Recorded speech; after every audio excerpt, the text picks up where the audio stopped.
आज गोहाना पहुंचे हैं, छोटूराम जी की मूर्ति का अनावरण किया है। नहीं, बहुत खुशी की बात है। सबसे पहले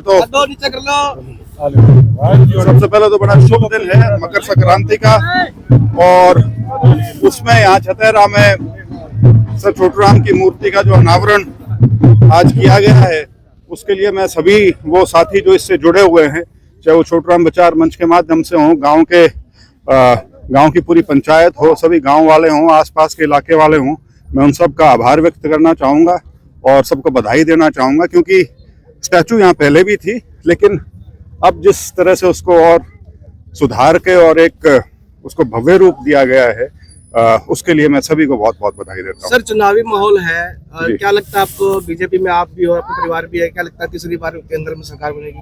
नहीं, प्रयास बिल्कुल रहेगा, और केंद्र में तो मेरे ख्याल से अब कोई लंबा चौड़ा शक है नहीं कि 2024 का जो चुनाव है वो करीब इन 3 प्रदेशों के चुनाव के बाद उसकी दिशा जो है वो तो स्पष्ट सी हो ही गई है। अब मेरे ख्याल से कोई शक नहीं होना चाहिए। जेजेपी पार्टी ने भी जो है हिसार और उचाना से दावेदारी पेश की है गठबंधन की सरकार में, क्या कहना चाहिए आप? अगर वो वहां से लड़ते हैं चुनाव तो आपका क्या स्टैंड कहाँ से रहेगा?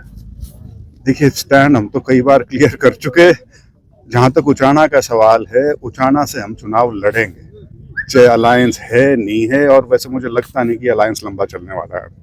लेकिन सरकार तो कह रही है कि गठबंधन है, गठबंधन रहेगा। सरकार ने, पार्टियों ने डिसाइड करना है, और पार्टी ने भी कभी ये नहीं कहा कि गठबंधन चुनावी गठबंधन है। पार्टी ने भी हमेशा यही कहा है कि जो गठबंधन है वो सरकार चलाने के लिए था, क्योंकि हमारा बहुमत नहीं आया था।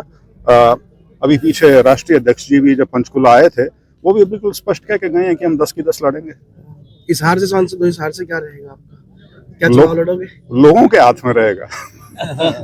मैं चुनाव के लिए कभी भी बिल्कुल स्पष्टता के साथ दम भरने वालों में नहीं हूं कि जीत पक्की है।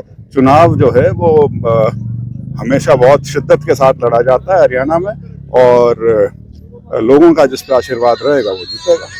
तो जिस तरह से वीरेंद्र सिंह को लेकर जो है दूसरे डिप्टी सीएम भी और चौटाला भी लगातार ये कहते रहते हैं कि उनका पार्टी में कोई अहमियत नहीं है, तो एक पार्टी में सारी बात ये है ना कि कई बार आदमी पे सत्ता का ऐसा पर्दा चढ़ता है आंखों पे कि उसको बाकी कुछ दिखना ही बंद हो जाता है। तो वो आजकल सत्ता के नशे में थोड़े चूर हैं।